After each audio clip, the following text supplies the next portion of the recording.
Unmute me, and hello everyone and no one. Welcome to another Rotten Movie Reviews.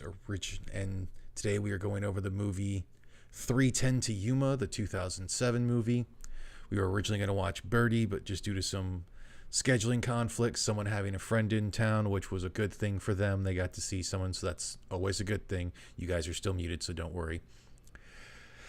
We decided to go through and watch 310 to Yuma, which some people didn't watch as much because someone ended up taking an old man nap, and the others' friends left basically right before they got there, so they didn't get to see enough of the movie. But we're going to go on with it anyways. And as I unmute, with me always is Tier Alexander. How you doing, Tier? What up? The one who ended up taking an old man nap, which understands I'd love to be able to take naps. Naps just don't want to take me. James Colley, how you doing, buddy? Resident old man speaking. Not too bad. And then the one who got to see her friend from another country and spend time with them, an adorable baby. Angela, how you doing today? Sorry I was late to the party, but I'm glad I got to see you guys. Well, like I said, it's like as you said, you had a friend who came in from another country. I don't know how long it's been since you've seen him, but hey, you got to see your friends sometimes. Definitely, and way too long. And especially with one of those things, like they came to the States from another country and that whole thing. It's like, shit. If you'd have been like, yeah, I'm not gonna be able to make it today. I'm just gonna spend time with them, and then after that, I'm just gonna crash out like a rock. I'd have been like, hey, no problem. That's why I was like, jump in the next one. Don't worry about today or this one.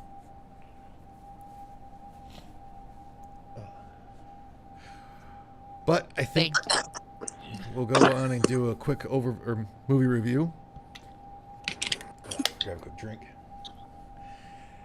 And I'll go back over to this real quick. Go to here and share screens. That way, if I use SoundPad, you guys can hear it, potentially.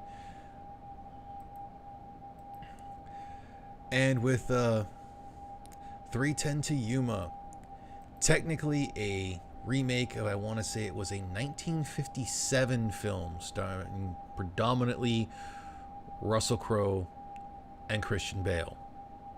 That's who it was. Don't forget Gretchen Mol. It also had Alan Tudyk. Yes. But Gretchen Mol. Gretchen Mol's part was very low, or very small. She's always got parts like that. I'm just trying to remember who the frickin' one of the Marshall's men or Pinkerton's men or whatever that ended up getting killed with a fork. Because I've seen that dude in a whole bunch of shit, but I can't recognize his face very well. Let's see.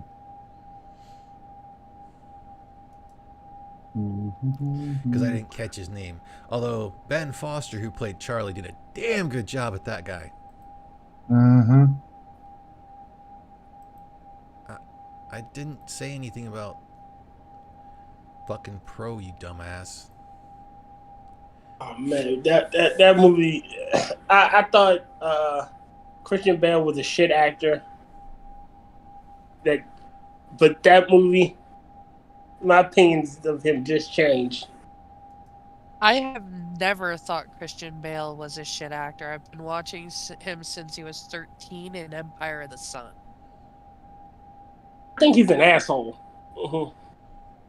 He's an actor. A lot of actors are assholes. Not everyone's a super nice person. Yeah, but he's still an asshole. But that movie, I know the age of men dying for their cause is kind of weird and dying out, but that's how the fuck I wish to go. I want to die fighting for something I believe in. Just a side note, the guy with the fork is Kevin Durand. I wasn't here for Oh, that. yeah. When you said you saw him in a bunch of stuff, I figured it was him from the cast list. And the guy that played in Sons of Anarchy. I forget his name. Yeah, he's one of those people, he just kind of disappears into a role really well. At least in my opinion. He was actually in the Nicolas Cage movie that I keep telling you want to watch. Yeah, that I doesn't can't narrow it remember down. the name of it. The one that I keep saying you need to watch that you guys had never heard of before, but I What, can't. you're talking about Primal? Yes. Mm. Thank you. Don't worry, I have a memory like a shark. That's what I remember When did from I the get most was those freaking cats? Legion. Okay. Oh. Yeah, he played the one Angel. Gabriel. Yep. Plus, he played Barry Burton in Resident Evil Retribution. No one cares. Dude, after Like, what I've seen for the Resident... Okay, I'll openly admit this. The Resident Evil movies, the live-action ones, the best two were the first two. And it's only like the first movie and the first half of the second movie. and everything after that is downhill. Oh, gratefully downhill. Still love them. Mainly because I have a huge crush on the chick who plays Claire Redfield. Mila Jovovich. Mila Jovovich is like, she's attractive and whatnot, but the chick who plays freaking Claire Redfield, oh my god.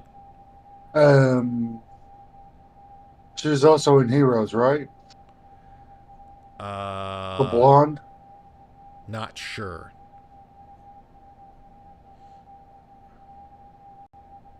But she's a blonde chick. Redhead. Ali Larder. Yes. In that fucking Yes. movie, though, just good lord, as a redhead, goddamn. Ali Larder from the Heroes. yes, I didn't know but Peter she was Fonda was in that. also she was also Clear Rivers in the movies where you're supposed to die in. Oh, The Ring? no, Final No. Destination. That one. Okay.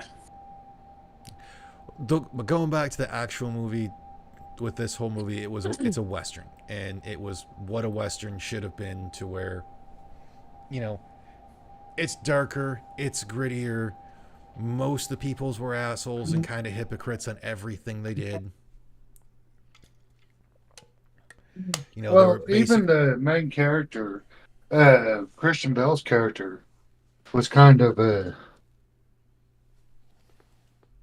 it's not said in the movie, but it's implied.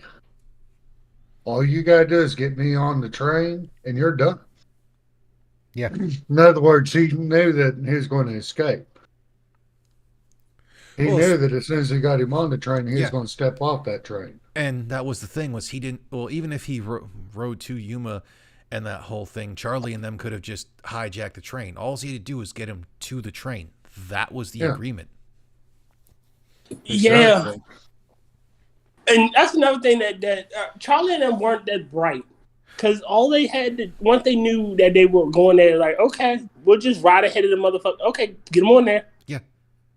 And it would have been so less. I mean, great. The movie was great. Yeah. Well, I would say Charlie's devotion was kind of more in the not so much a, well, kind of gay. Sociopath. Well, yeah, his devotion to Russell Crowe's character, Wade, like it with Ben Wade, it was borderline homoeroticism. More of a mentor father type thing. Wade was their leader, and he looked up to him. Yeah, but it kind of borderlined on the love thing. Like, notice there was so much of to where you can't do this if you hurt. Don't shoot it. Only shoot at the rancher. You can't even do that. Otherwise, basically, he wouldn't kill people. And that. But that was more loyalty to, like, the whole reason what we're I mean trying by to the stop you is if you go by the way he spoke and screamed, you could kind of hear a little more that it wasn't the whole no homo. It was like, you can have a little bit of homo as a treat. We 310 to You can Yuma get to the tip. Brokeback Mountain. You can get the tip. Maybe not No more. necessarily that as far, but it was one of those just kind of more unspoken things of, I don't know. It just seemed there was a little bit of like lust in his eyes over everything, because like you could even tell like the look of betrayal when Russell Crowe's character got pissed and killed everyone else. Well, Yeah. again, he was a sociopath. Well, yeah. So. Well, no, not Russell Crowe's character. Charlie. Yeah, Charlie was crazy. So even I don't necessarily think it was a sexual thing. I just think it was. If I'm with him, I can murder and kill all I want, and he'll reward me to do it. Well, we can't forget also early on in the movie after they rob the carriage and everything, and he talks about where he's going. He's like, "I'll wait for you." Yeah. Like, Yeah. there was just parts of it that it's like, dude, you're coming up on that line and you're like skirting your toe over of, like, you're kind of into him. He might as well just spread his cheeks and say, "Take me, daddy." Yeah. Like, it wasn't quite there, but it was that whole thing of like, well, if we get drunk and something happens, I won't complain. Okay. We'll just call it riding bareback. It 310 to Brokeback Mountain. Okay. No, that's 335. Ha, okay. All right. That's the one after this one. I will have to say I was kind of sad to see another, Alan Tudyk character that has to get killed. At least this one, didn't get impaled. He dies a lot. Him and who's the other guy that always dies? Sean Bean. Sean Bean dies more, I want to say. It's just, and that because he's been in a lot of other stuff to where he doesn't die as a character. Sean Bean always does. Yeah, Sean Bean almost always dies. Unless it's National Treasure. And I'm still thinking that's because the conspiracy theory I've kind of follow on that one is the universe getting even with him due to the fact that his name when read should rhyme but doesn't. Yeah. All right, I can accept that. It's like because he doesn't. But he was a great guy. Oh yeah, I mean honestly, that character would be very reminiscent of his character from Firefly. And since I brought that up, how do Reavers clean their spears? Oh no! They put him through the wash. They run him through a wash. God, I hate myself. Don't worry. I kind of hate you a little right now, anyway. Look at the chat. Which chat? The one in the stream. In the live chat? One in YouTube? No. The telemarketer. That's from last. The chat attached to the page where. Discord chat.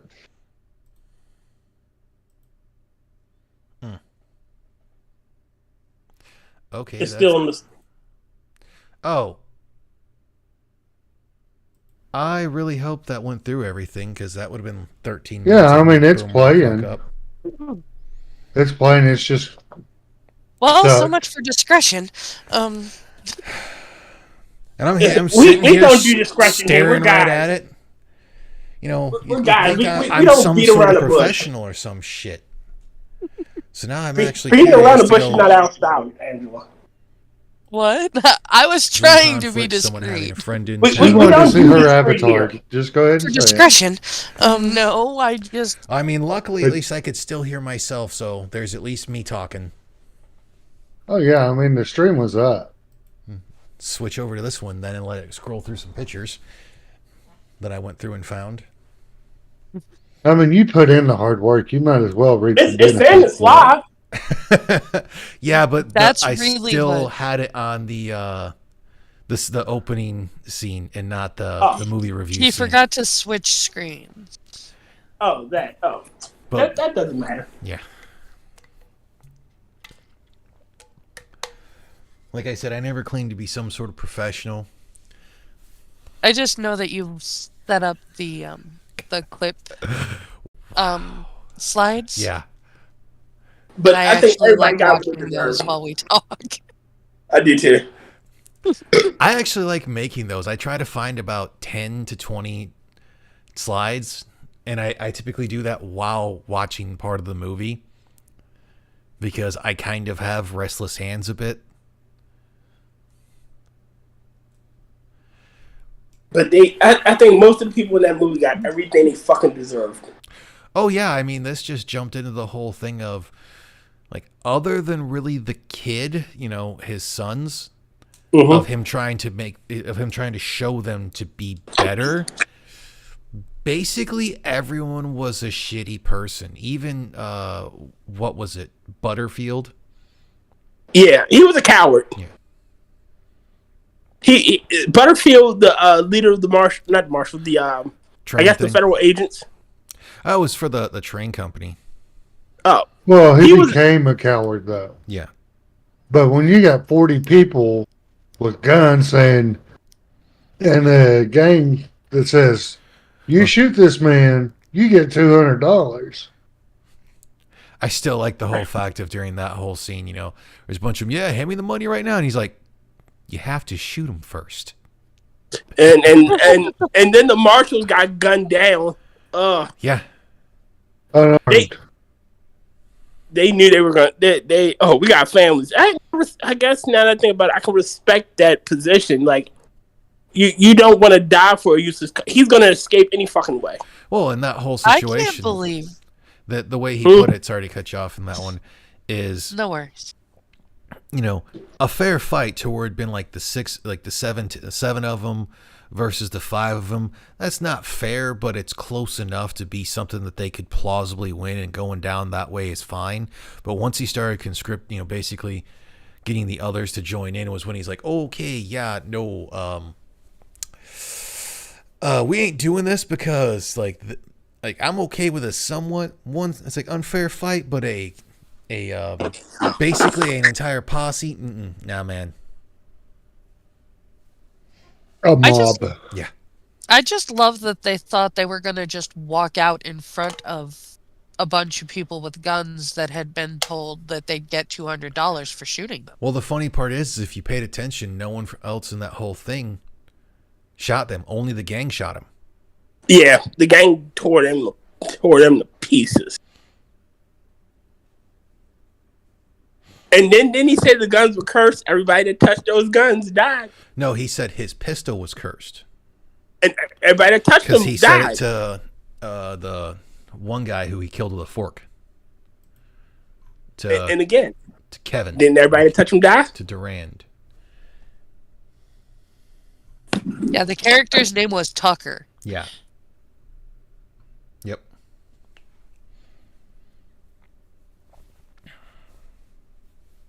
Like he said, everybody that touched those weapons, his pistols, died. Well, he didn't. I don't remember if he actually said it that way, but he did say basically it's like that they're cursed. Mm-hmm. And the main reason he killed Tucker was one, because he was an asshole. And he took his horse. Yep. And took his horse. He I love the fucking fact that he chucked Pinkerton right off a cliff. Sorry. Oh, that was I great. missed that part. Chucked his ass right off a fucking cliff. Yeah, Yeah, I'm actually- where Peter wanted to die. Like in battery acid. I'm actually kind of bummed out because I really did want to see this movie and haven't had an opportunity to. And now I've only seen 20 minutes of it. Sorry. I thought it was I thought it was one of them ones like, you know, to Western, and not many people are into Westerns. Oh, I love Westerns. Lonesome Dove's one of my favorite.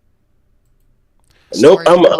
Lonesome Dove is a love story with It's a Western also background. a Western. Nope. Oh, I'm looking Yes, it forward is. to the Western that Nicolas Cage is in that comes out. I want to see The old soon. way. Yeah, I'm looking forward to that. I kind of want to see Russ. I just want to see the woman dies. Did I say that out loud? Shit. Oh well. It's just kind of the way it goes. Yeah, but again, this was a good movie. Russell Crowe character was sadistic. Well, not sadistic. He was very charismatic. I honestly thought he was going to fuck the wife. Yeah, it seemed like he was trying to do that. Like, I always thought he was going to escape. She was going to help him escape, and then he was going to take her and fuck her just to piss off Dan. You know, Wow. but yeah, like if you like that, they had a dinner scene in the toward the beginning, and he was pouring on the charisma hard. Oh yeah, he was basically trying to flirt, and that whole thing. Yeah, I did like the whole thing of the reason why he kept talking to Dan Christian Bale's character is like because of everyone else, he's the only one that a basic rancher is the one that Wade found interesting. He's like, I know the other dude. He's an asshole who's a fucking mercenary. The rest are mercenaries. He's like, the one dude's a bitch who works for the trains. He's like, you're the only one I don't understand. I'm just doing it to feed my family. Like, that's his whole shtick. Like, I can care less about you. Shit, I honestly thought he was going to take him in when he busted in the saloon and he walked down and started paying him the money for his time and his horses. I thought he was just going like, all right, I'm taking you in. I did like the whole thing at the end where basically he told him how he actually lost his leg. Yeah. And he's just like, do you think you could... But, I mean, he kind of put that up earlier and everything that people thought low... Or it's like that everyone thought very little of him. And he's just like, how can they think any less of me? Oh, spaghetti westerns were always fun. Definitely. Yeah. I used to love watching the dumb westerns with my dad. And I like how in the end it was like he chose like, yeah, you got me there. I've been beaten. Like, it's time for me to settle my debts. Well, then it's funny because like he didn't throws out after that. He's like, oh yeah, by the way, I've been to Yuma twice, escaped both times, and he's just like, so you put all of this shit when you could have just been like, yeah, let's go, and told your guys, been like, it's okay, just get me off the train, let them do their thing. Let them think they've won, and then be like, well, you fucking lost anyways. Shit, this is all right, so if he was as smart as he was, he should have said, meet me in this place. And that should have been their code for, I'm going to Yuma, and meet me there. Yeah. And we'll escape there. It would have been less lives lost, less hassle. You wouldn't have had to spend much money. Yeah. I think the problem with that is that Rotten's right about the one guy basically having a mega crush on him and not being willing to let even that much unfold. Yeah. He said himself that they were just a band of animals. Yeah. Yeah, they're wolves. But kind of like we went over, we could have went through the whole thing, we could have went through the whole thing. He could have went through the whole thing, and once that happened, basically just instead of having him, go through, oh, this town's gonna burn, had him see him at the one thing, just being like, hey, they're gonna do this. Either follow at a distance and just watch, and as long as I don't die, like whatever they're gonna do, we'll just once they're gone, then break me out. Because there will be most likely be less resistance. He could have done that if he thought they were reasonable, but he did not give them that much credit. Oh, no, it's because they're all a bunch of fucking idiots. Exactly. Even then, I still, I don't think he's going to... So I'm reading the Wikipedia page for it, right? And then it says, the last line is you can see him... As the train disappeared behind the bend, Wade whistles and his faithful horse perks up his ears and gallops to the train, indicating that Wade's already planning his escape. Yeah. I don't think he's going to escape. He's already said he's escaped Yuma twice. I don't think he's going to escape. He's killed his men, so he doesn't have a gang anymore. Then again, that woman was what he was. And he never said that the gang was the ones who broke him out. He just said he's escaped there twice. That's true. And with how he is and with what his charisma is, he probably could find others to get him out.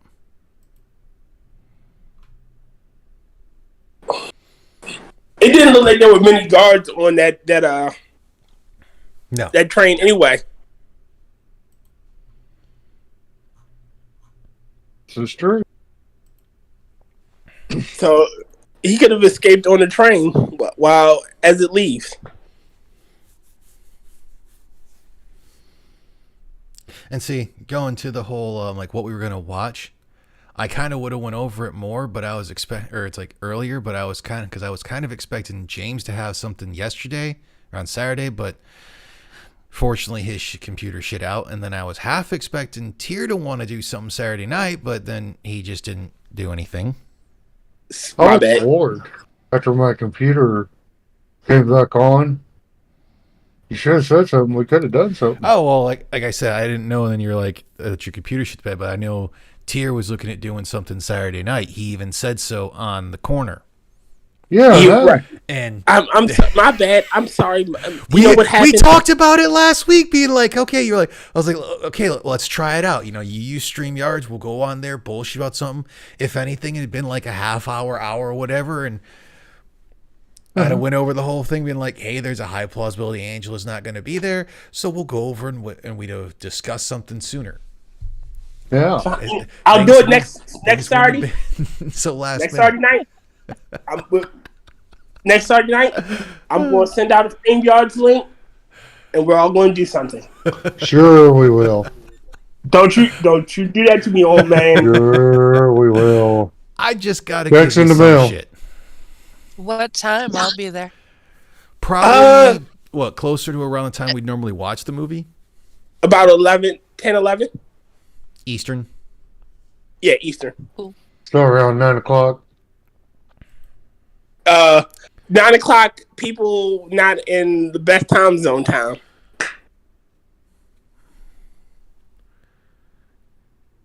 What? I didn't stutter. No, I'm trying to think, because it'd be... Is it? You know that Central's only an hour after Eastern, so are you in Mountain, James? no, I'm in Central. I could have swore Central's only an hour after, or hour behind Eastern. Yeah, he said around 10 o'clock, so I said 9. He said more around, I said around 10. He was saying more around 11. Oh, Yeah. well. Well, I know 9, for a fact 10. I won't get home until 11:30. So I'll send out the link 11:30 when I first get in. Yeah, it's a no worries, and if long as you've got the stuff set up for StreamYards, you can also go through when you're going to set up the stream to do a delayed, at this time or whatever. And I can do that too. And then just do what Monkey does, to where it's like, okay, yeah, we did this, and we start whenever I decide to start. Oh, that works too. I got one better. Are we doing anything tomorrow? Working. Tomorrow it is working and leg day. I'm talking about around this time. Oh, what's up, nobody, not me? Yeah, I work till midnight. I guess 11. I guess Saturday it is. Yeah, like I'm second shift in Eastern, so it's like I don't get out of work until 11, and then since I didn't have anything today, I'm 4 days on, 1 day off for the gym. All right. Well, I guess it's Saturday then. Well, if you're wanting to do something Friday, Friday's a down day for me. Otherwise, like the weekends are when I go a bit earlier because I can. I just don't like going between, I think it's like 2 to 6 p.m. because that's when there's just too many people there and it gets annoying. Aside from it being the corner, that unless, but then again, that he stops around what, 12? 11? Perfect. Yeah, he typically goes from like 9 to 11 as long as Streamlabs doesn't give him issues. Well, not Streamlabs, but OBS doesn't give him issues, or his internet. I mean, Fridays work for me. Friday after around this time. Like I said, if you wanted to do something, it's just that's a day I will be down from the gym, and then 4 days after that I'll be down. And I actually need to go through and put that into my calendar again. Friday we can bullshit.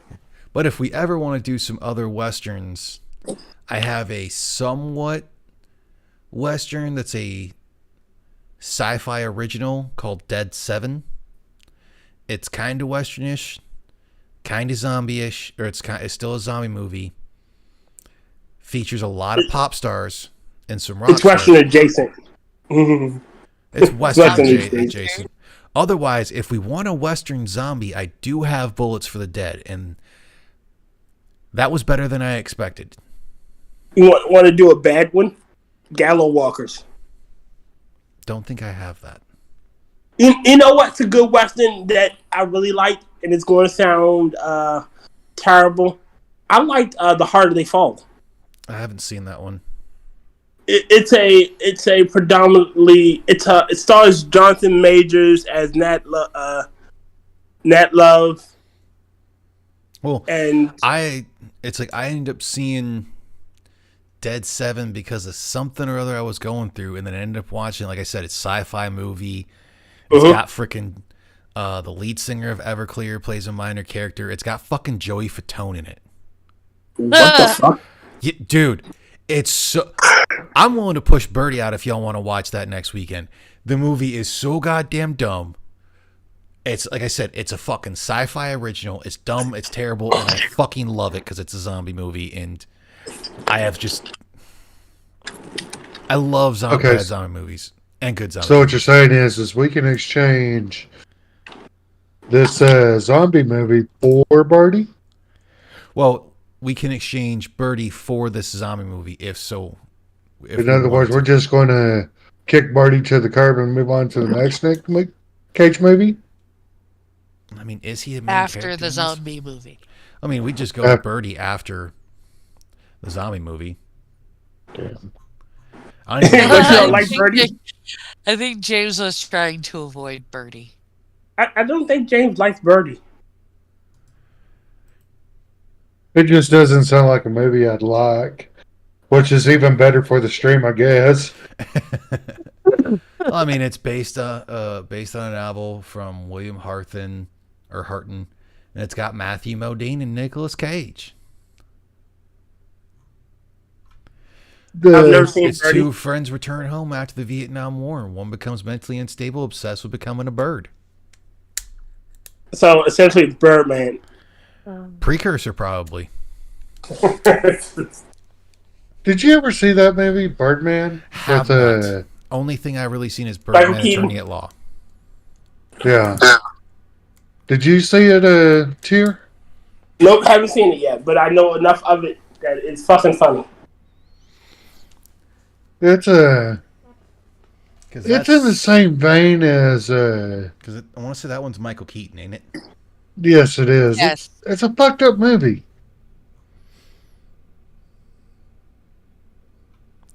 I mean, I'm still for making our way through the Nicolas Cage thing. Honestly, the way I'm thinking about going with it, with Nicolas Cage, is doing a Nicolas Cage. Like, until we get to some of the newer ones, it's going to be like a Nicolas Cage movie and then other stuff, like one or two other movies, then back to that, just because I don't mind the old ones, like the old 1980s movies and whatnot, but like a lot of the old shit he was in is just, man, Some of it didn't age well. well, it's not that it didn't age well. It is just, it's not as actiony and whatnot. You know, okay, you got Birdie, the two guys who come back from the Vietnam War. We had Chase the Moon, two guys looking to go into World War II. The Boy in Blue, named after Birdie, which is a freaking dude who successfully does the sliding seat to be a rower.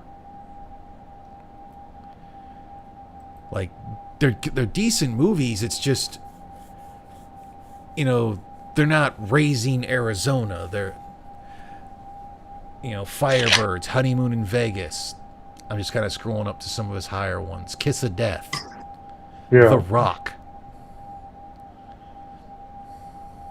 See, all those that you listed, minus Honeymoon in Vegas, was a good movie. I say we do Con Air. We'll get there, but there's a lot of We're- other stuff before it. I know. Yeah. Con Air's a 97. We're still back in 86. I'm sorry, we're still back in 84. Oh God, kill me. Yeah, this is pre-Raising Arizona, dude. Yeah. Like, Can we? Do we at least get Kiss of the Vampire or Vampire's Kiss? that's 88. After Birdie, I gotta double check this one because, yeah, he's the other kind of main character. Is Peggy Sue got married after The Boy in the Blue, or The Boy in Blue, then Raising Arizona. Yeah. And then Yes, everything's good. Well, at least we'll get to knowing at some point. I like that movie. And then after that, it is Moonstruck with him and Cher. Ugh. Yeah, that one's a pretty good one, too. I actually really like Moonstruck, but I like a lot of Nicolas And then Cage's movies. he It's not was until in- recently that He was in Never on Tuesday, but he's not one of the main, at least side characters, so we'll skip that one. Then it goes to Vampire's Kiss. At some point, we have to do the Witches of Eastwick. Is that his movie? One of the movies he's in as well? No, it's just we got. If I have to suffer through a Cher movie, I want to suffer through that Cher movie. At least Jack Nicholson is entertaining in that movie. I'm just your horny little Douglas. And then at some point, we least- still have to go through the entirety of the Tremors series and then add the TV show in there as well. I'm actually looking forward to going over the TV show, even though from everything I've read, it has the least amount of graboids in it. Which one? The TV show. Oh. It was a TV show. It didn't. I want to say like the entirety of the one season probably didn't even have as much budget as the first movie. oh, Probably not. Well, it probably didn't have the star power behind it. Wasn't like I said, Kevin Bacon was in it. No, Kevin Bacon was in the first movie, and then Fred something or other, Fred Ward, he was in the second. The guy who played Bert was in those ones, and he was the main character of the TV show. Yep. With, what's his I face? love Michael Gross. He's awesome. Yes. What's his face?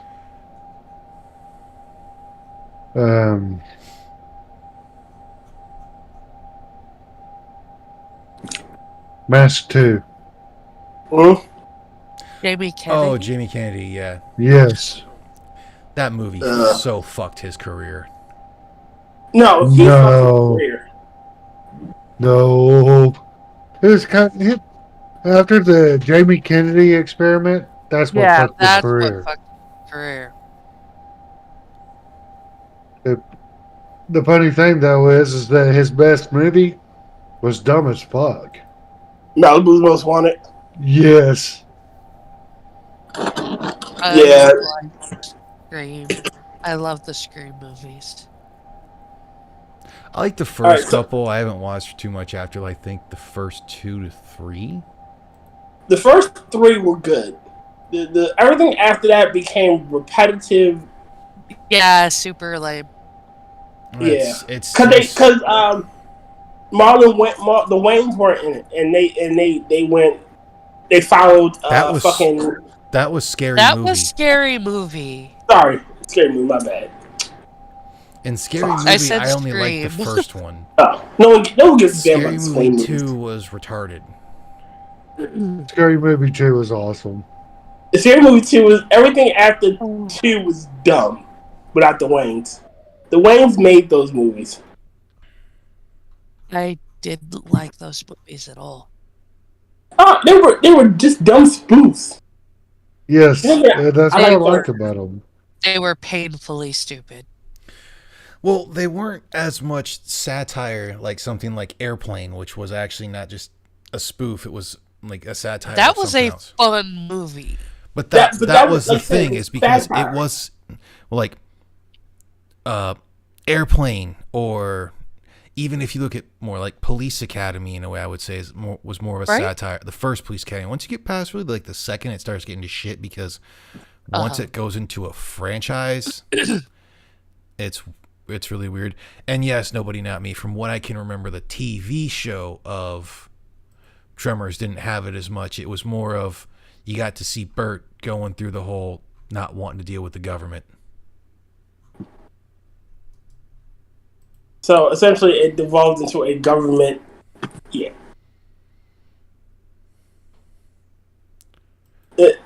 See, how you gonna? It's not Tremors if it doesn't have graboids. I'm trying It's to sort of remember.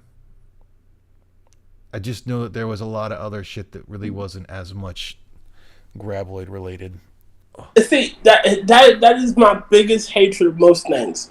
It's like the fucking Godzilla movies. I don't fucking care about the humans in that shit. Show me the big monsters fighting.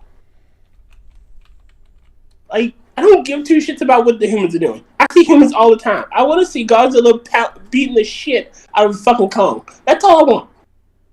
I would pay to see a kaiju porno. Oh, Oh. Lord Jesus Christ. Thank you, James. Yeah, think about that shit. Well, I'd rather not. well, the way Cause Martha was looking at Godzilla, she was going to bend over and take it. That bedroom eye shit thing they were doing in the King of the Monsters. Oh, she's the queen. Okay, apparently there still is graboids in the TV series, and actually it has some of the original cast of the original movie, it looks like. Oh my.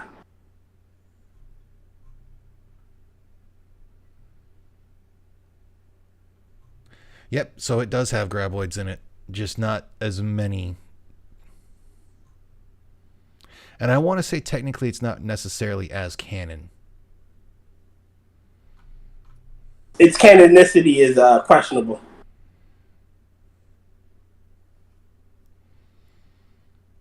Like, I think it's supposed to be like one of those side movie things to where it's like, okay, this is a thing, because yeah, there's actually, they say 13, but there's 14 episodes. Oh no, that one. Oh, they just had no. It is 13. But again, if you want to, it's like the fucking. Oh, actually, no. This one takes place after the third movie.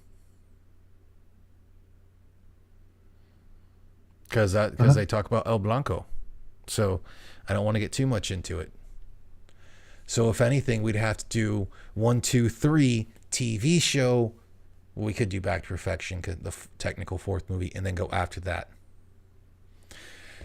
We're going to do Graboids Need to Be I will Critters. say this: if you're going to search out the TV show, buy it on DVD or Blu-ray if you can. Every legitimate website I have found has like a 480p copy of it at best. Ugh. Oh yeah, it like I gotta get my other laptop and do a rip of this movie or a rip of the series to hopefully see it at something better.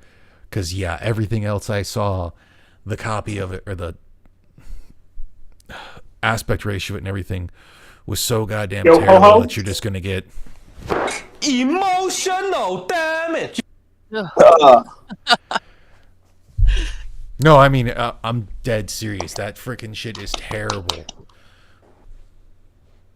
Like it's just so weird. It's like, how were these things so bad?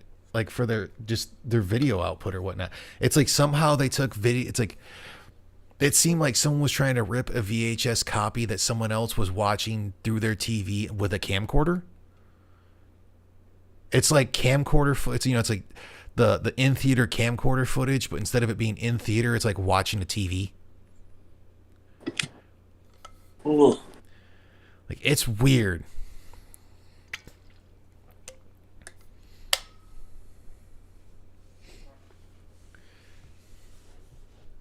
and that whole thing. But I'm still looking forward to watching it. I'm looking forward to rewatching the Tremor series. I haven't seen that in 100 years. Oh yeah, I freaking love that thing. And then I want to say Fred Ward has done like so much stuff to where it's like he's not a main character. He's just, yep, because he was in Road Trip as the dad of the one kid. The one that Kyle. Yeah, the one that brings out the black girl. Yep. Um, The DJ Quails, who you know. Yes. Yeah. I loved him in The New Guy. Oh yeah, dude.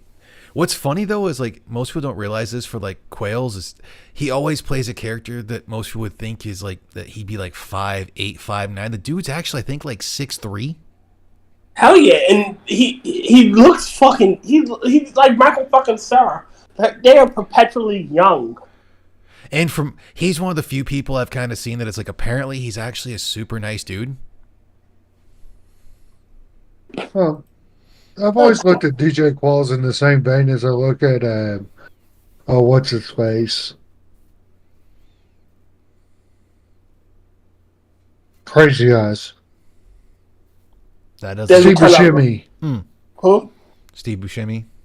Yeah, Steve Buscemi? I put them two in the same kind of category. You sure you're not talking about Gary Busey? Because Buscemi doesn't have crazy eyes. Yeah, he does. I would say he played Crazy Eyes and Mr. Deeds. I would say more for that one. Oh, okay. As they both tend to do the whole squinting thing more. Like not Forrest Whitaker squinting to where it's one eye squinting and the other's, you know. Well, he got a lazy eye. So. Oh yeah. But like both of them in a lot of scenes tend to have it. They tend to be their eyes tend to squint more in a lot of the things they do.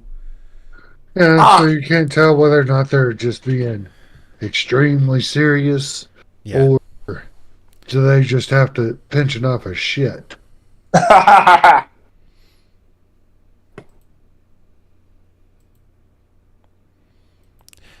what was that movie with Gary Busey where he had to do with a tank?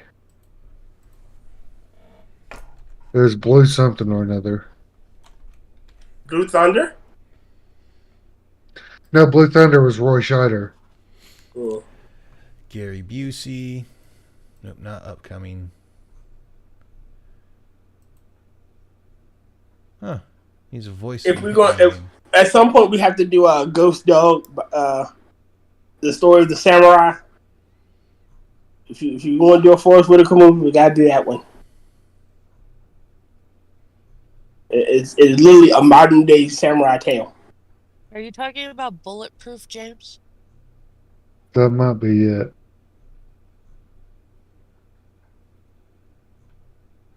It came out in the 80s. I was a kid. 1987.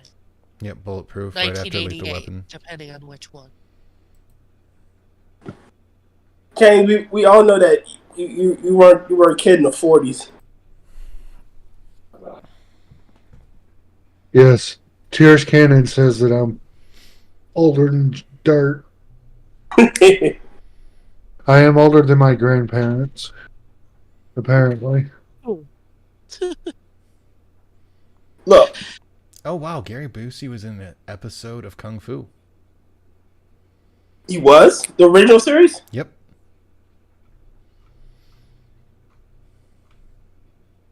Yeah, I do a David Carradine movie too. Oh, there's a whole bunch of different things that we can do, considering the fact of doing movie reviews and not doing it like so many others to where they have to go over someone's entire, you know, in one series of like almost the entire thing they've done up until when they did that movie and how much money was put into it. Because like over the weekend, I also decided to go through and watch the whole original, I think it was 14 to 20 minute video to where the one guy was saying that the Snowpiercer is the sequel to Willy Wonka and the Chocolate Factory. It is. Yes, it is. Well, he's got no one's gonna hold on. There's also he did a second part to it, but honestly, you can wait until he does the third part, because while it's a good episode or good video that's actually longer than Snowpiercer, it is basically a tribute to the director of Snowpiercer, because it goes over more of what he did than anything, and the closest you get to any of him talking about how it is a sequel is right at the fucking beginning. Like, I'm just going to tell you that flat out, a little bit of a shocker. Like, the way the dude went through it, really cool thing. Great video of how he goes over Bong's, like, pretty much entire career. And pretty much of how, like, he got the because I still need to sit down and watch Snowpiercer, so that's one of the ones we'll have to do at some point as well. Oh yeah. But I think in that one we'll probably have to do most of Bong's thing, except for sleeping, like, barking dogs don't bite. Really, I know of that movie. He's even said don't watch it. Like, the only reason to watch that is because of the one chick that's in it that's been in a whole bunch of other stuff, because she's a really hot Korean woman. Like, I know you're talking about that. Ming Na Wall. I think so. I don't know. But yeah, the whole freaking thing, which, like I said, great thing of how he goes over Bong's thing, a couple other people's things, and whatnot, of how it led up to there, and during the one fight where they cut the fish, how, you know, because Harvey Weinstein wanted that shit brought out of there, like, he basically lied and tricked Harvey Weinstein to let him have it in there. He did go over, which one of the things that I was like, okay, that actually makes a whole lot of sense, how Harvey Weinstein, when he got into the movie business and that whole thing, he got there by re-editing basically footage from charity concerts that they're whatever put on, and then put those out as movies. So he got his start by basically editing other people's work. So in other words, he stole content and well, no, it and was sold still it. content Yeah, that you kind of cut out there, Rotn. he oh god. Did y'all cut out or did I? You might. I think you cut out. I think you did. Because, like, he didn't steal the content. He just, it's stuff that they already used. He just re-edited it and called it his own, really. It's like fair use, but much worse. It's the origin of the remix. Pretty much. Yeah, I'd put it closer to that. Like I said, really cool video. The way he went through a lot of other stuff, like, he went through a lot of shit of what he did for that, and it's really fucking cool. I'm not that into movies. He didn't go as much of like these things had this, other than it was a that some of the things were like lower budgets and whatnot. But that's because from most of what I've seen, he goes like a lot of other movie reviewers kind of are.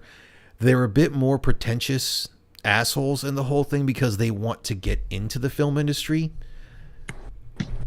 And I don't think he's as bad, because for a lot of those things you could actually go through, like when he kind of went over some of the synopses of some of the movies and whatnot to try to break it down, he was just like, seriously, I don't want to spoil this or ruin this for anyone because of how much I love this movie.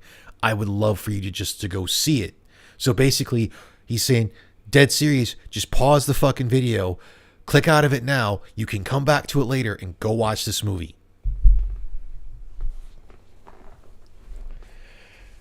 Like, his was more of the love letter instead of like the show. Yeah. He doing it for the love of the movie. That's the reason why I like Good Bad Flicks. He's gone over stuff and he gets into like how much money they've had in it. But usually when he breaks movies down like that, I haven't watched his actual reviews because I don't really care, because they're movies I don't care about in TV shows and whatnot. I like Good Bad Flicks. But he'll go through. I also like the fact I didn't realize it. What was it? Psycho Stick or whatever. The one who did like beer is good and stuff. Mm-hmm. And the remake or the parody of Let the Bodies Hit the Floor with I Can Only Count to 4. Oh, that one's great. I know you're talking about, but I can't remember the name. they actually created his opening, his intro and exit music.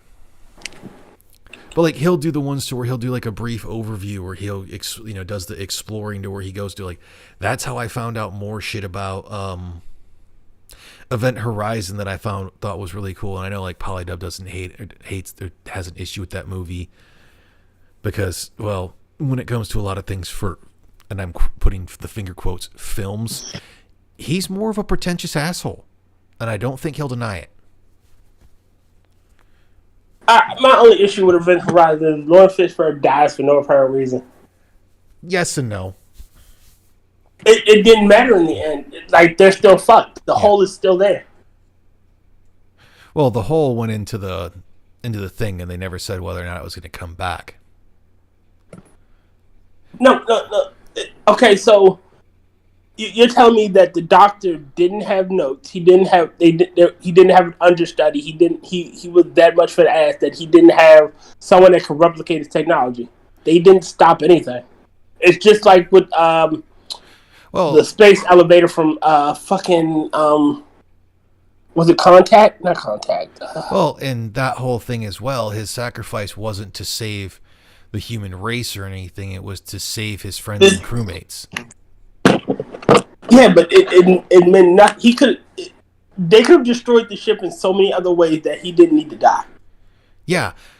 Again, it's just that whole thing for like plot and whatnot. But going back to what I was talking about, like he did some really cool stuff on exploring, like of like what happened with the Spawn movie and how still when you look into what it was, it's not a great film by any sense of the means, but there are some great moments in it. And I guess it's like what I was trying to say is it just seems like there's too many people that get into the whole thing where they'll go through and they'll either critique movies because they think they're going to be the next, what was it? God damn it. Who were the two old reviewers that were jackasses? Siskel and Ebert? Siskel and Ebert. I kept wanting to say Siegfried and Roy. I was like, that's not it. Siskel and Ebert. Life after Gene Siskel. Isn't fucking Roger Ebert like dying of old age? Not fast enough in some cases. He lost a massive amount of weight. It's one of those things I tend to have an issue with a lot of people who go and review a lot of things, or it's like they'll put their reviews out there sometimes, is because they already tend to be in the industry, so they tend to lean towards it. It's the reason why I think a lot of like Anthony Fantano's takes on music are retarded, because he's an idiot in my opinion for a lot of things and he's overly pretentious. But like I've liked rock and I like ARTV, but you can also tell that for a lot of things they went to school for music and everything, so like things that tend to go more artsy to it, they tend to lean towards the most. It just kind of goes back to that whole thing for a lot of these things. There's people who they can't watch a movie and have the fun with it. They have to look at every little thing that someone did on it and critique the ever living shit out of it. If it's some major, supposed to be fun film. Like I'd rather listen to someone tell how there's the historical inaccuracies in a World War II movie. Uh-huh. And maybe in this thing, it's just looking at bias because of, like I said, I kind of think a lot of them they tend to have their heads stuck up their own ass. Like I think a lot of it is like it almost seems like they're trying to suck up to someone who's probably never going to see their work or is less likely to see their work. Or it just seems like as they've gone throughout the years and everything, because they've kind of gotten a following, they went from having that genuine love of something to just now having their head up their ass about it. Which, we see from artists and actors and actresses and all sorts of people. Now that they have a little bit of a clout, they're like, oh, well, obviously I'm better than you people.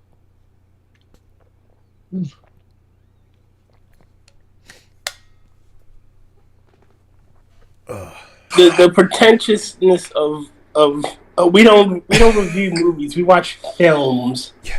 Is the third grade, not the art school, art house, artsy fartsy college student that sips his mimosa as they review and critique and burn in hell, you cunt.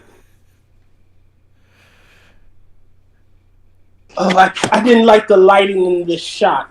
Dude, he just blew his fucking face off with a gun. That is fucking awesome. Well, it's like, and yeah, nobody. It definitely is the whole thing of, never ask an actual art critic about art you're interested in.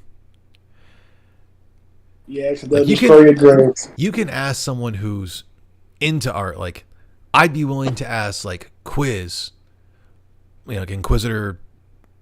God, I can't remember the numbers for that thing. His opinion on something for art, because from everything I know of, he went to school from that. He's going to tell you his honest opinion in that whole thing. But from what I've seen from him, he's also not going to bitch at you too much, unless you're a really good friend of his.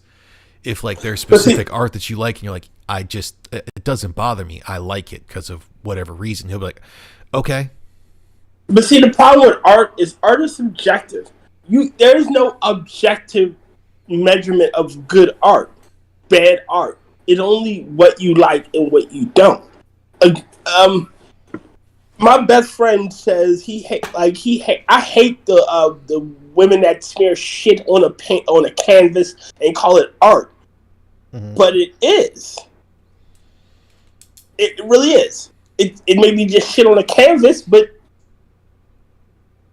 someone may look at that and go, I can see the mosaic composition of your fecal matter. Still, in the last like 10 years or whatever, I still think my favorite is the guy who did the whole thing to where it's like he got paid, I think it was like $50,000-$60,000 plus to do like one or two art pieces, and then he basically gave them blank canvases with a note that's just like, take the money and run. Shit, I mean, I will give people credit of the whole thing of like, oh, anyone could have done that. And I think Monkey's the one who said it a whole bunch. Like, yeah, but they're the one who did it. Have you ever seen? It's an old Dilbert episode, right? And he creates the blue duck, and the art world goes fucking ballistic at just that blue duck. It's all it is, a blue duck on a canvas, and everybody calls it, oh, it's the canard de bleu. The what? It's the blue duck. But it got so much, clout. Yeah, recognition and clout, and then they moved on to the new thing, the light blue duck. Yeah. So again, art is subjective. I say that because it's like, it's that whole thing of like Oscar bait and type thing. You'll see all of these things that are that way. For the music industry anymore, I've kind of stopped. Grammy bait. Well, you can't even say Grammy bait. It's like for the Grammys and that whole thing. Like, I haven't watched in years, but typically what you'll hear that wins is always going to be the stuff that basically topped the charts, unless it was something that was more right leaning. Which, I'll be honest with you, other than like a little bit of rock and predominantly country and maybe a little bit of hip hop, most right-wing music artists are fucking terrible. But then again, also most left-wing music artists are terrible. There is a small group that is actually okay. Mm-hmm. Because like it's I would still say it is more prevalent in like the actual, if we're talking like art of making art and like not like comics or whatnot necessarily, but still even in there, or films, to where they tend to go off into that. And like has been kind of said, and it seems kind of like there's a few more things to try, or I shouldn't say things, but a few more companies that are now starting to be willing to try, because it seems like other things are starting to fall out of favor. Because well, look at like the superhero movies. They're not getting the same things that they got, because a lot of the people that were in there in the originals, the people who played them, like Chris Evans, Robert Downey Jr., their characters are either dead or they decided to move out of it. Well, yeah. And the studios are too damn stupid to realize how to recast someone. So they think they have to reboot the fucking series. But because they did so many of those, like they're talking with people when I was still in the military, when they were like, "Oh, are you excited about this new Marvel movie?" I was like, "No." Like, why not? I'm like, dude, they've made a new one every year for the past like 15 years. I don't fucking care anymore. I haven't cared for the past 8. So my issue with the Marvel movies is that they don't need a connected universe. Standalone movies work just as well. I don't need to see the Avengers. I don't need to see all the other movies to get to where they are in the Avengers. If the Avengers were a standalone movie, Yeah. and 1, 2, and 3 were just standalones, and then you had a standalone Iron Man, which you did. Yeah. Then you had. They don't need to be connected. You don't need a big shared universe. The whole thing on that one was it got, like I said, I got burnt out on it. Yeah. Oh, damn, dude keeps the Grammy Award in his fish tank. Damn.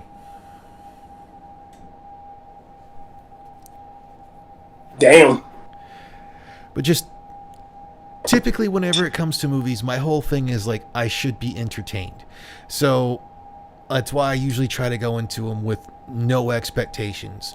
Only a few movies in the past 15 years have I gone to with no expectations. Was like, wow, I had low expectations, but you still disappointed me. Like Drive with Ryan Gosling. There's some parts of the movie that I like, but like if you wanted to see the driving moments in the movie, just watch the trailers. Quite literally, you get everything.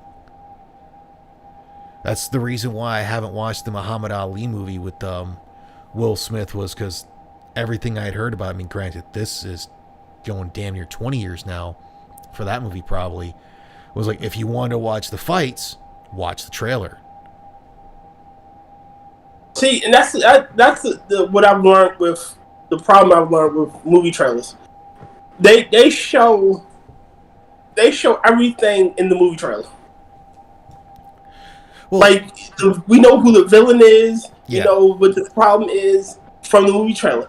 Back in the day, you didn't get all that. Well, there have been some movies that have done that, right? Like, okay, like because of knowing the story of what's his name for The Machine, the comedian. Like there is no real actual villain and whatnot. Cocaine Bear, there's no real actual villain. Like I'm going into the movie, like I know what cocaine is. I know what a bear is. I know that there's a bear that does cocaine. That's all you need to know going into this movie. There's no backstory that you actually need to know. And far too many others, they just put too much in the trailer that it doesn't have anything. Like I will still give Jordan Peele a lot of credit, and it's kind of why I harp on like of how Nope was his best movie. They actually played a quick fake or a fake out in the original trailer of what the bad guy, the antagonist thing is supposed to be. So quite literally, there was people going into there thinking one thing, and then to get the switched out thing. He gave him the okie doke. Yeah.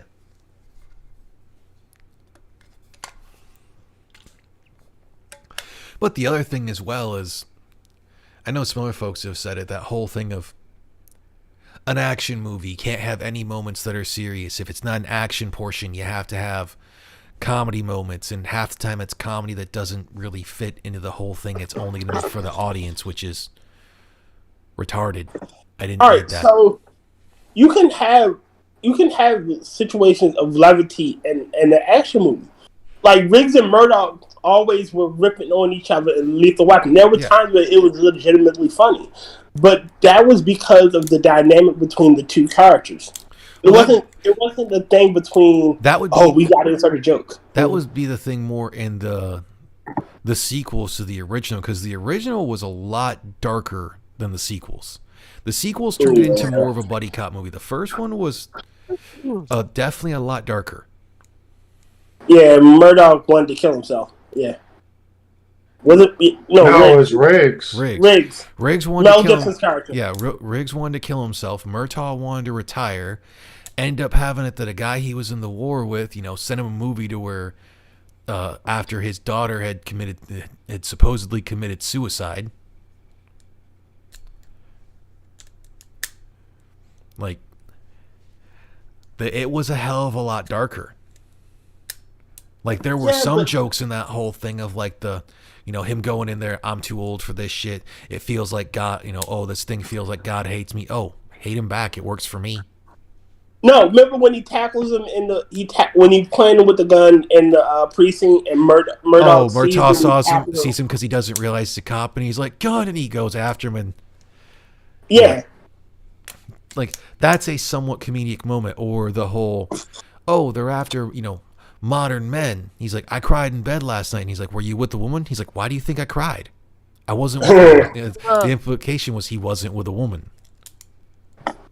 Again, the humor wasn't inserted to it expresses something about the character.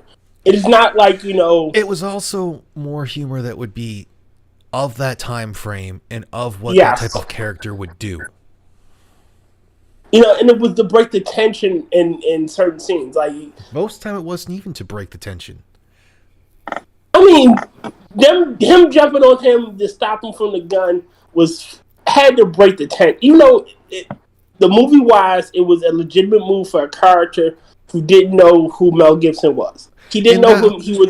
The closest one I could have said for the whole freaking thing of it, like having a joke to break the tension, is after him jumping off the building with the guy who was a suicide case until Riggs basically pulls him off to jump him on the whole thing, and he goes in there and does the whole thing of like put the gun in your mouth, and then he stops it with his hand and it ends up like cutting him, and he's like, ow, and it's like, that would be more of like a kind of a tension relief, because like he was going through everything. I was like, oh shit, the dude's serious. It just, but Marvel movies is just joke, serious joke, serious joke. Wait a minute. We should be serious right now. Like, there's some characters that can have that, but not every character is going to have that quip. Like, it makes sense.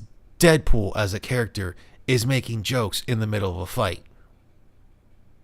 Yeah, it makes sense that Spider-Man makes jokes in the middle of a fight. His character is that's his character. Tony Stark making jokes, Thor making jokes, fucking Black Panther and them making jokes, and when shit should be serious. Yeah. No. Like, in the two cards we name are basically, they're using their humor to mask something really dark. Well, like, they're depressed. Spider-Man, for Peter Parker, he uses the jokes to mask his fear. Deadpool's just insane. Dude, like, comic book wise, Spider-Man is like, that man is fucking. Oh yeah. It's not fear he's masking. He's trying to hold on. Yeah.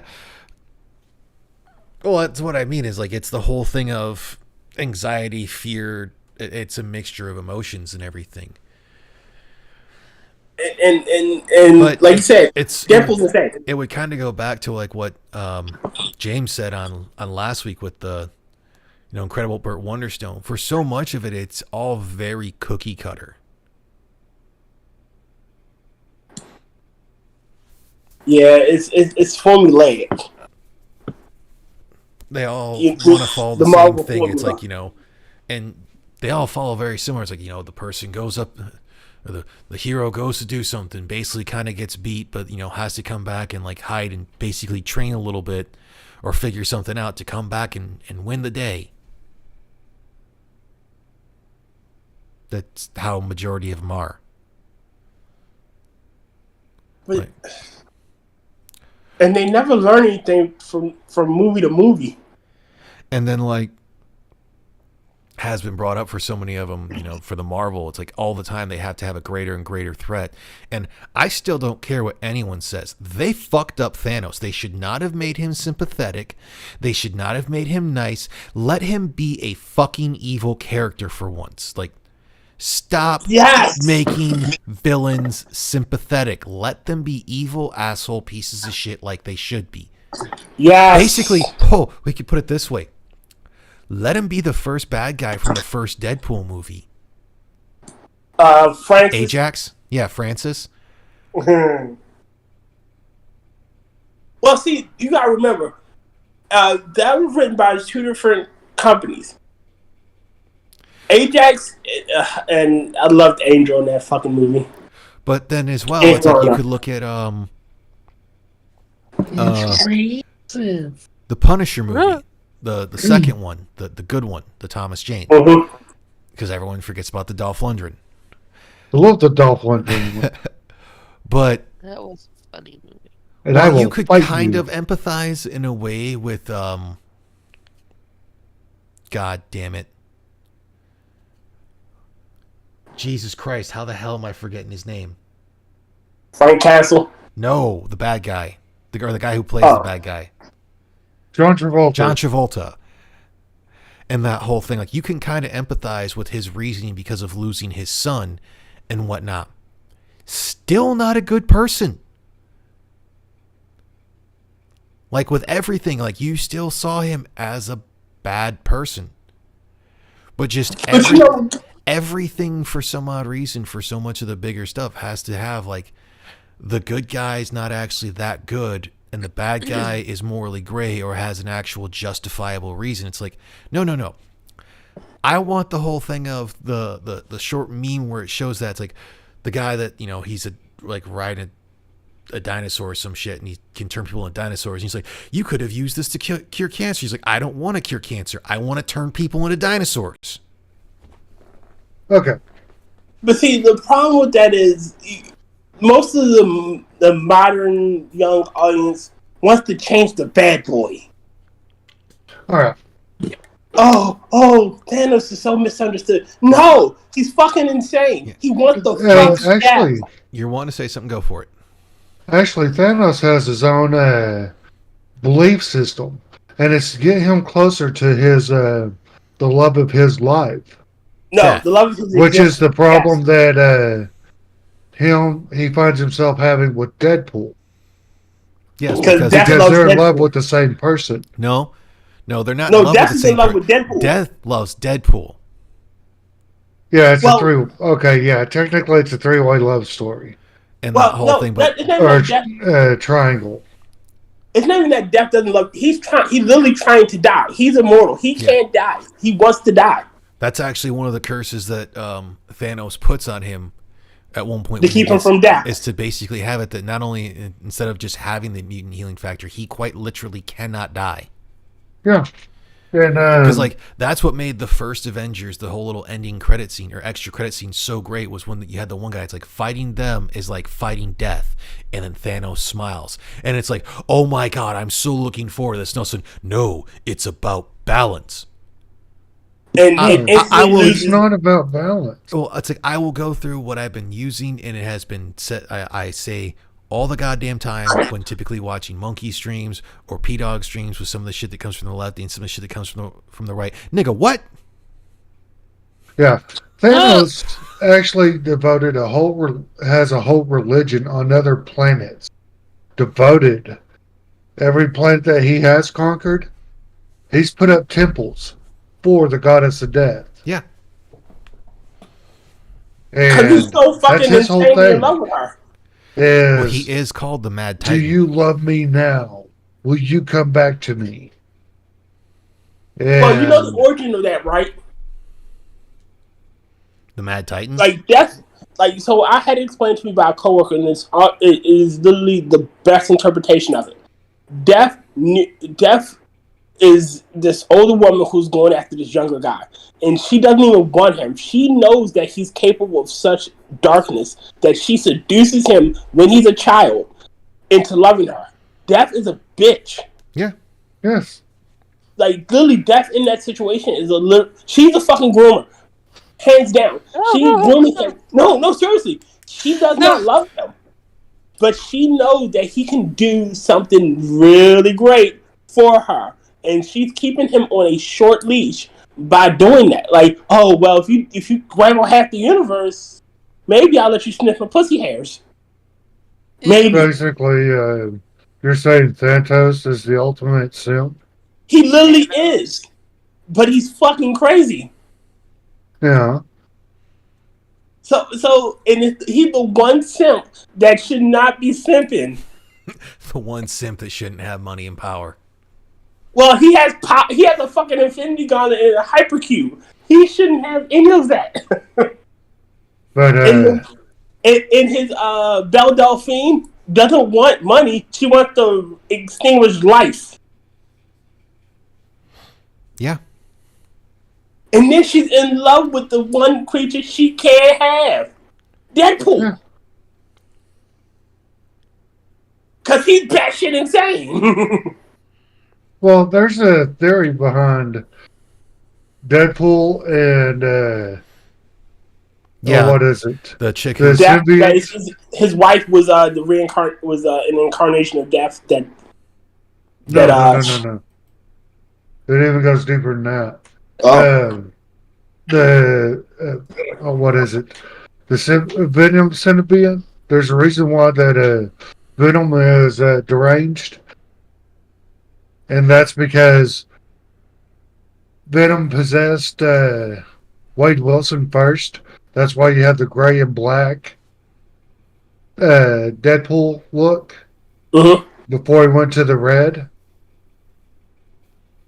That's because he was a symbiote of with Venom, and then Venom and his derangement, which made Wade Wilson made him crazy.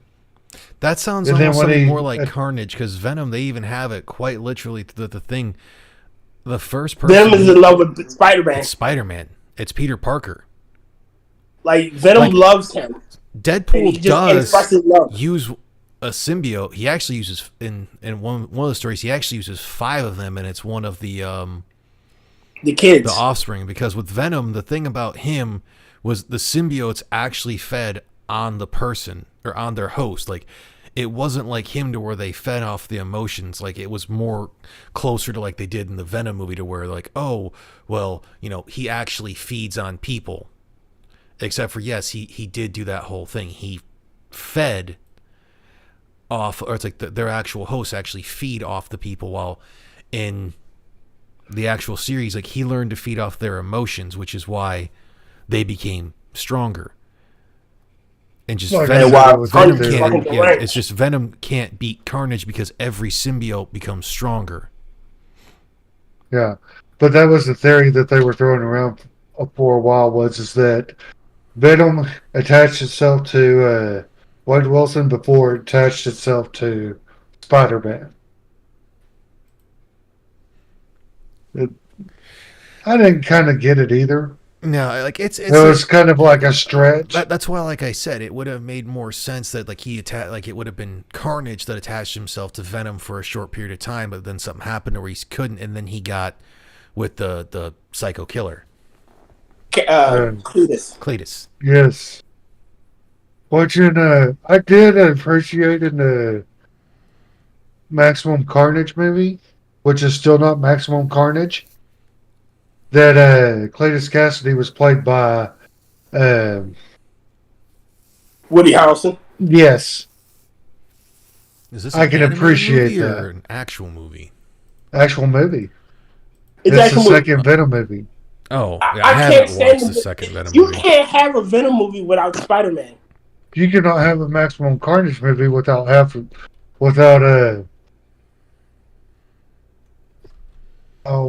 what is it? Cloak and Dark or Cloak and Dagger? Yeah. You can't without X-Men, without nobody. Avengers. Appreciate you stopping by. See you, nobody, not me. Take care, nobody. Bye. But yeah, you cannot have it. You can't have it. So to me, it's just another. Let's introduce Carnage. But it's not Maximum Carnage. That was the whole thing. Is just because like there's so much that could go on through the Spider-Man movies that they could do and haven't done, and Getting into the Spider-Man thing, I have way too many arguments with people. Because, like, They I should don't. have done the Sinister Six. Oh, yes, they should have done the Sinister Six. I don't necessarily hate the Tom Holland ones. I do. I should say this. I don't necessarily hate Tom Holland as Spider-Man. I hate the fact that everything that they do with that one, 90% of the time, he has the Iron Spider.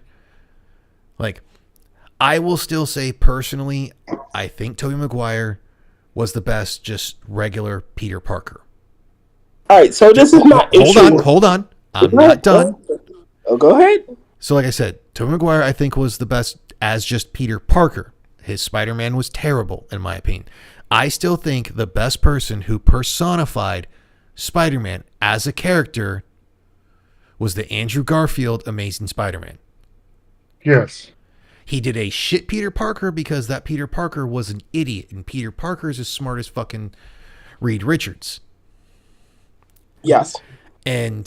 But the way he acted, like what sold it for me on that one is when he's, first going through the whole thing and it's the fucking thief or whatever, and he's just like, he sees him, he's like, what are you doing that whole thing? He's like, oh, you're gonna have to go now. He's like, oh my god, you found my only weakness, really small pocket knives. Webb's thinking, well, that takes care of that.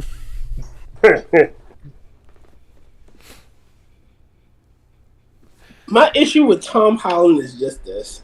I hate the fact that Peter Parker gets younger. I like old Peter, adult Peter, Well, at least you clarified you liked adult Peter. I do like adult Peters. No, Peter is not a 20-something. Peter is an adult. He has the same issues of I have to balance work, home, and then be a superhero. You make Mary Jane chocolate. You erase another redhead. You make Aunt May this hot MILF. No, Aunt May is this sage old lady who keeps him grounded. Yes. Not this. And I'm pretty sure the next reboot they do, Aunt May is going to be a teenager and Peter Parker is going to be in grade school. Which isn't going to make any sense whatsoever. But that's what they're going to do.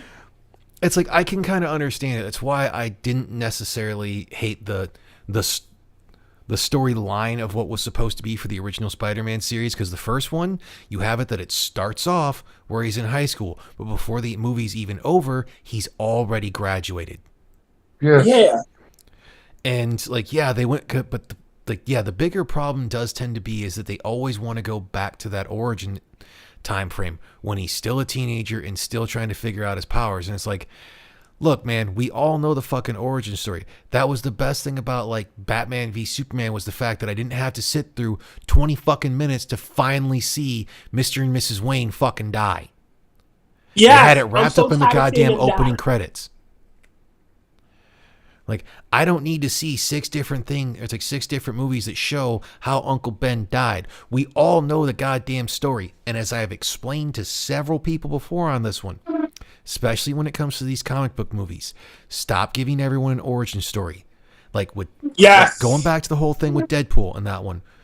And people are like, well, how are they supposed to know that this movie wasn't a kid's movie? Well, for one, it fucking says it's rated R. Well, these people aren't going to know that. They can go on YouTube and have it explained for them. It's like they can go on the internet and that whole thing. Well, people don't want to read. Oh, well, there's this awesome thing called YouTube where you can go there and people will tell you the whole fucking story. Or here's hold on. I had one guy that I told that to, and I said that. And granted, I'm like 6 sheets to the wind and damn near blackout. And he was like maybe 2 or 3 drinks behind me. And I was like, dude, there's YouTube. You don't have to read fuck all. Someone will legitimately read it for you. He goes, oh yeah, I fucking forgot about that. And for that one, that was like almost 8 years ago. Like, there's so much of the story that we can get past. We don't have to always go with the start. So much filler. Yeah. You don't need all that fucking filler. Like, honestly, like for the Black Panther movie, I didn't want to see an origin. They had already introduced the Black Panther. Give me an origin in 5 minutes or less. You don't even need to give me a fucking. I don't need. If you're going to put it in there, the origin should be at the beginning of the movie, and it should be in 5 minutes or less. Well, the Pretty origin much- was more for fucking Killmonger, which made sense. Like that was the origin for that movie.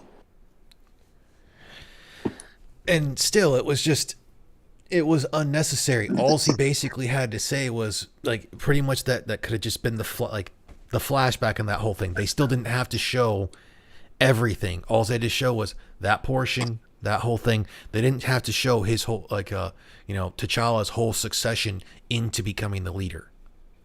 Well, yeah, agreed. It could have started really when he was already king at that point. Yeah. It's just there's so much of that shit they don't need to add.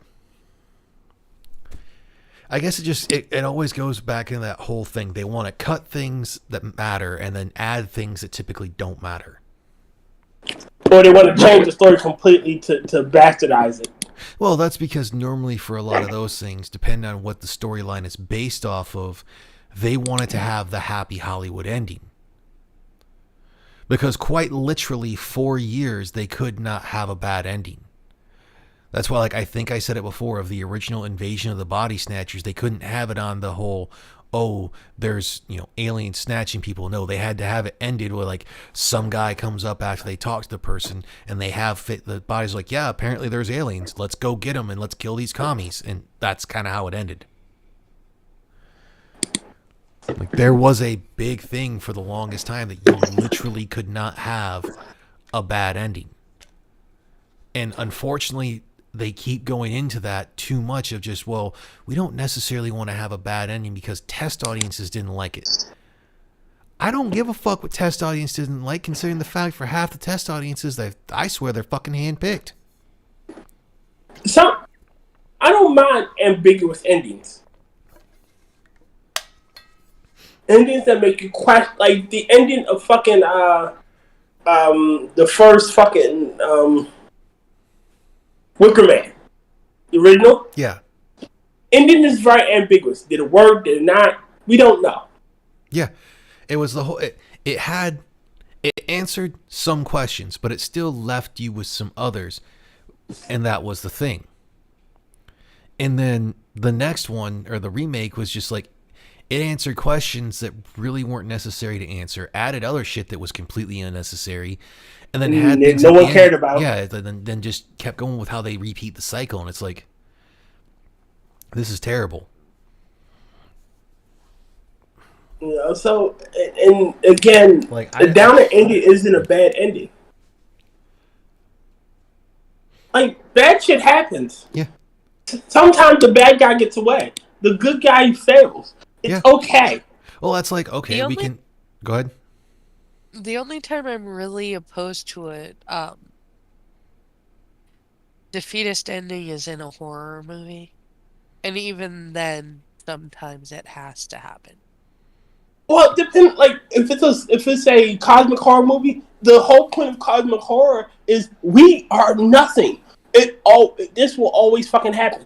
We will constantly be defeated. At some point, our world will be consumed by whatever cosmic entity is coming to eat us. Yeah, it's basically we escape. It's like a few people escape by the skin of their teeth.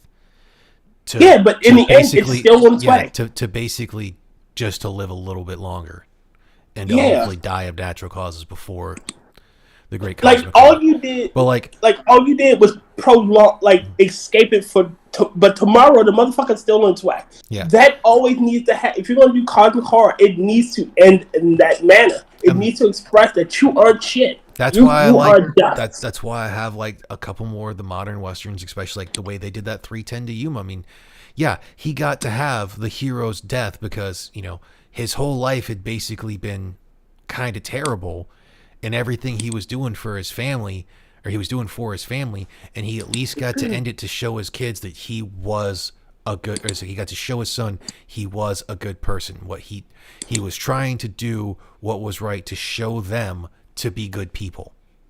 But in the end, it didn't matter. He's going to escape. Yeah. But his son doesn't. The thing in that whole situation his son doesn't know that. And his son doesn't need to know that. His son saw that the important thing was that you do what you said you were Yep. going to do. You held by You your keep word. your word. He kept his word, and I get that. But but toward the ending, the hero fails. Yeah. Like, Wade is going to escape justice and go off and kill more people. He's going to rob more people. His death meant nothing. Like, in the grand scheme of things, he failed at his task. Yeah. Because that was like, I can't remember, what was it, the Magnificent 12 or... Magnificent Seven. Magnificent Seven. I'm trying to think of the one that had, I know it had Chris Pratt as one of the characters in it. Magnificent Seven. Magnificent Seven. That was actually better than I expected, and it did not have the happiest of endings. Well, it's based off of the 47 Ronin. Yeah. And that one, like, they knew they were going to die. Like, it wasn't planned for them to live. Like, they were all planning to die. Oh God! And then since you had that you brought up something or other of like the one thing, all I can think of is, because I want to say because of hearing like how it was based off 47 Ronin. I think The Last Samurai was supposed to be more slightly based off a true story of I want to say it was an Englishman who went to Japan, liked it so much there that he legitimately did become a samurai because he fought against the British and whatnot to not have Christianity there. And then all I can see is like, him seeing other Englishmen and whatnot and all dressed in samurai gear, and just like someone out of nowhere you just hear in the background, fucking weeb. Yeah. Weeb. Now, they would have called him a gaijin. Yeah. Well, that's what the Japanese would have called him potentially. The Englishman been like, fuck is wrong with you? Or Wilo. Fuck is wrong with you, eh? And then, well, and that whole thing, that all depends on, like, for an English accent, what you would actually read, because, well, I always find it funny if people being like, oh, I saw somewhere like the Southern accent's actually closer to, like, what we currently know as the English accent. But looking back into that, the current English accent was actually done by nobles and higher-ups and whatnot because it was more posh, and they didn't want to sound like the lower class, so the lower class copied them. So, like, original fucking... the English the original Shakespeare actually sounds more correct in a regular traditional American accent than it does in what can be considered a proper English accent.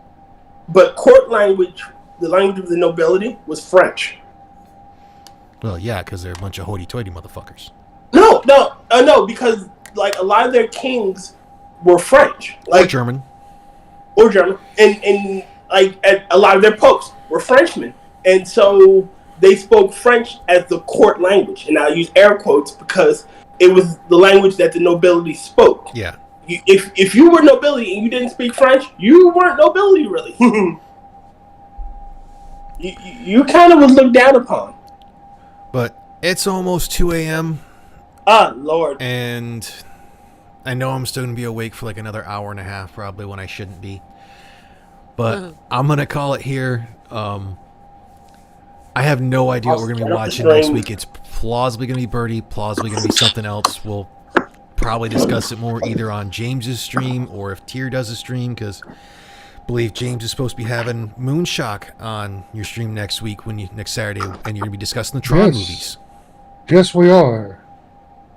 Hey, and James. I think Angela might join us. James, do me a favor. What's that? When he brings up Tron Legacy, tell him it was nice that Daft Punk let Disney make a movie to their music. It pretty much was. I ain't gonna lie. I have to admit the music is good. Oh yeah, Daft Punk made a banger for that one, and that whole thing. What was it? 5150. The one where they had the anime, the continuous anime video. You talking about the 5555, the sequel? That's what it is. Yes. I love it. It was their album Discovery. Yeah. I have that album and I have that anime. I love that album. That's an awesome deal. All right, so how do I not pre-record it? Recording? It'll basically go into like the broadcast thing. We'll look into it a little after this. I'll hang out on Discord for a little bit, but we'll have that. So Tyr may have something. Otherwise, he may be on one of Hellcat's streams at some point. For anyone who is watching this in the future, potentially go check him out on the 2 episodes of The Corner on Friday, since I think Frosted's Internet was the one that gave out. Yeah, no, it was Streamlabs. He hasn't been using Streamlabs. He used that the other weekend because he was on a laptop. He was on regular OBS. No, maybe it was his laptop that gave out. Okay. They were saying, from what it was saying. But, and then obviously, like I said, James is going to have his thing on Saturday. He may have something. What happened with Chaos that was supposed to happen on Saturday? Oh, yeah, your computer shit to bed. That's right. Well, that too. And then Chaos had other obligations. Later. All right. I'll call it the inmates, the meeting of inmates.